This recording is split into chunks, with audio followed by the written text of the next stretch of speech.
because there's there's the Orc way and then there's the Sylvanas way. Look at you. The boy's playing soldier. Our king just routed your army. Muzzle your dog, Your Majesty. Sylvanas Windrunner, you have led the Horde to a place without honor. Lordaeron is ours. It's over.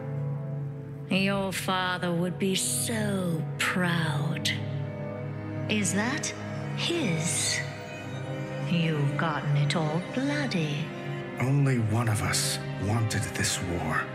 You call for peace when it suits you, little lion. But you're quick enough to kill. I should have killed you when last we met. How rude, sister. You're a guest in my home. Your home? You desecrate that throne with your filth! Enough! Thank you, Manduin. You put the torch to Teldrassil. But I failed those Oh, who look burned. at Jaina in the background. She I doesn't know will how not to- make what that to mistake say. again. Surrender. Or die.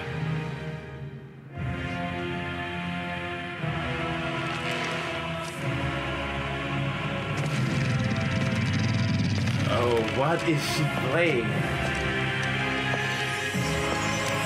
Oh, that wolf though is so hot!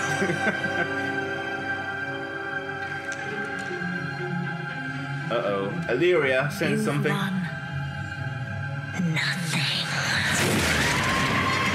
Oh, there it is!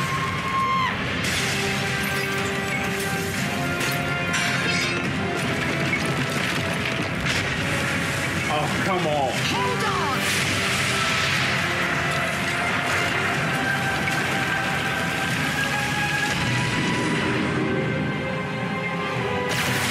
Oh no. She completely destroyed Lordaeron. Just like that. She ruined the kingdom. Damn.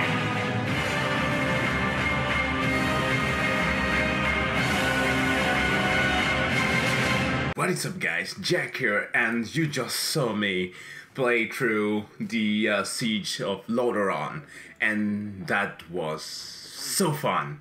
Such an amazing thing. Blizzard once again showing to us their very unique way of storytelling, as they are making an emphasis on exactly what it is that we are going to expect from this expansion. An all-out war. We are instigating a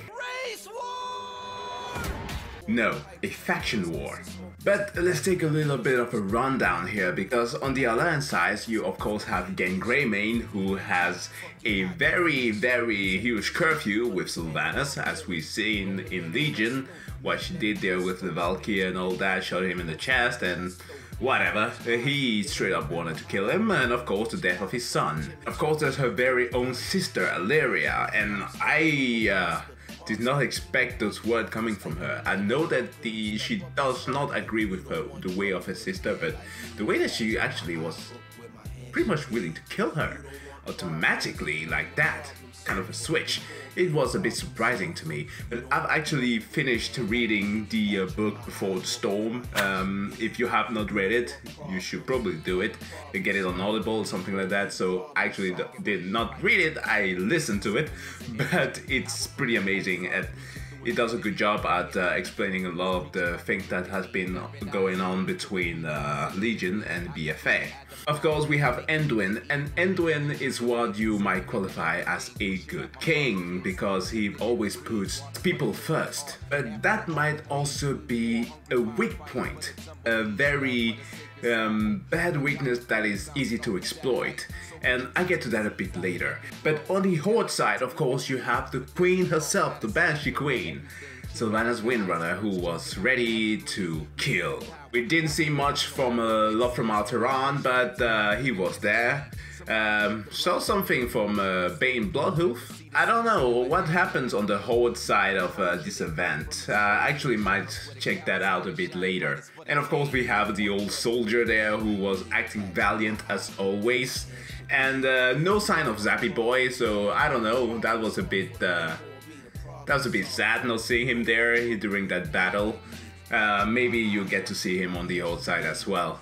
And of course you have the boyfriend Thanos there, who is willing to do everything for his love. But during the siege, we Alliance are storming in there and are ready to take her down. We go there with the ballistas and everything, we try to fight the forces down, but of course Sylvanas goes on, and I am not very proud of saying this, but she kind of turned into an Arthas 2.0, and I'm of course not saying that because she kind of acted like Varimatras or Putris during this event, but because what happens after kind of sickened me.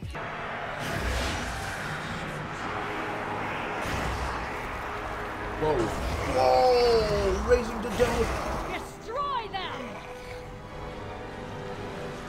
Yes, she rose the undead, and as Garrosh once said, what makes her different from the Lich King at this point. So not only did she rely on using the plague, she rose to death against her own people and forced them to fight against our forces. So that was a bit In bird culture, this is considered a dick move. But here's the thing, during this entire encounter, all the way to the point where we meet her in the throne room, she actually does not do anything cowardly. Because here's the thing though, when we think about warfare, we are still kind of operating on like the Corinthians way of thinking, or the whole kind of old Mahabharata way of thinking, and that is the old Indian written rule of how it is that war should be waged, saying that war should be waged for the sake of conquest. One should not be enraged towards someone who is not trying to kill him. And you could very much say that this is what is kind of happening here, like the Alliance just want to conquer Lordaeron back again, but Sylvanas of course is not allowing that. We have paid the price for sharing this world. And we have forgotten what makes us strong. And because nowadays we are still thinking about this whole idea of honor, which is a rule that is kind of been established in the Horde, you know? Saurfang is all about that. Garrosh was all about that after that one orc slaughtered people in the Torrent territory. Your orders were to secure this land for the Horde. Instead, you laid waste to the land, murdered innocents, children even. I spent a very long time in Northrend, Kromgar. I learned much about the Horde in that time. While there, a wise old war hero told me something that I would carry with me forever. Honor, Kromgar.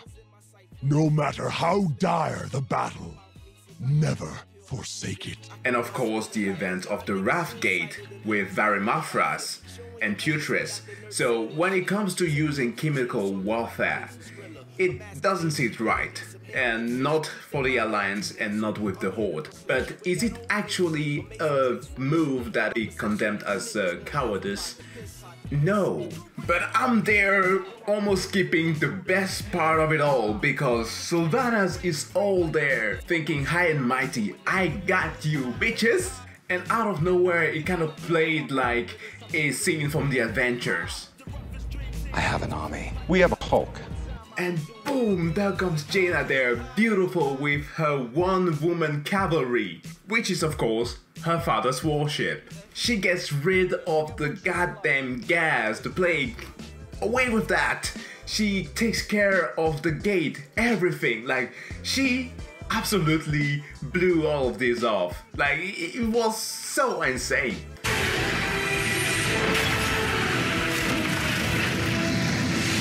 Damn white mage! I find that racist! But it gets even better because we then meet Saurfang, and he is not about to go down easily. Because sure, he was not going to sacrifice himself, but he was going to fight to the bitter end. And that is exactly what he wanted, an honorable death. I live, eat, fight and die by the sword. That was a dope saying. But Anduin, or Manduin should I say, being the kind good king that he is, preferred to hold him captive. And that is the thing, once again, that I have to point out, kind of sets him apart, but it's going to be his weakness. Because we then get into the damn throne room and Sylvanas just sitting there like, come. Now this is the scene that kind of made me go, and seriously, if I had a mustache I would be doing that right now. But here's the thing though, Gan Greymane was pretty much the only one who, for real, was both figuratively and very literally ready to sink his teeth into Sylvanas' neck. Because you have Illyria there. Sure, she's talking all big. Oh, I should have killed you last I saw you. Really? Would you really? And Anduin, of course, his weakness is there. In my mind, I was thinking old Shia LaBeouf like, surrender or die. Do it! A second ago you said surrender or die. Don't let your sayings be dreams. Just do it! But of course he just stood there and let him go. And that is one of the things that I kind of was disappointed about, because if you read the Before the Storm book, you will see that Gan Greymane has this kind of newfound appreciation for Manduin, as he kind of tolerates a lot more of the thing he does, because he has grown to be a lot more mature and he is willing to kill. But we kind of see those killing off screen as the sword was bloodied before he entered there. But we all know that when it comes to actually landing a strike that is pretty significant, he might not be ready. Nothing.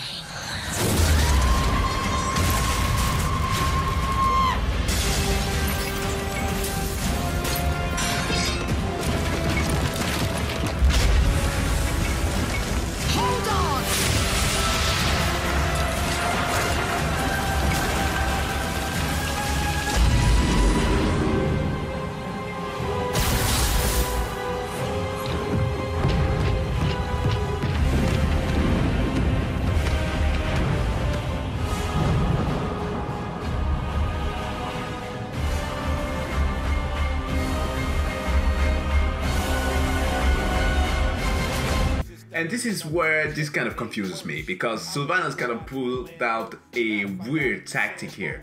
It was kind of childish, but it is something that a lot of people have employed in the course of history, in the way of, if I cannot win this, then nobody wins. So she uses her chemical weapon everywhere, and now Lordaeron is unbeatable.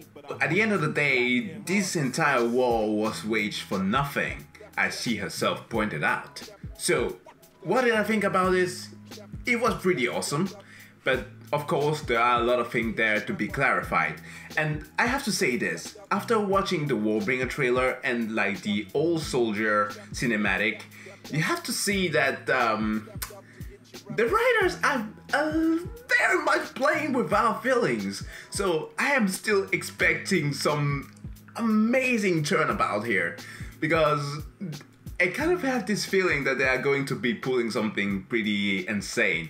And especially with Anduin, because yeah, sure, he's like this kind and good king that we're seeing there. But what if this entire ordeal kind of pushes him to the edge, makes him believe that honor and glory, all this well-behaving is for North, and then he turns into some Prince of Darkness. Too much Hearthstone there. But anyway guys, this was a pretty amazing run through. So if you guys liked this video, don't forget to give the video a like, or if you did not like it, give it a dislike.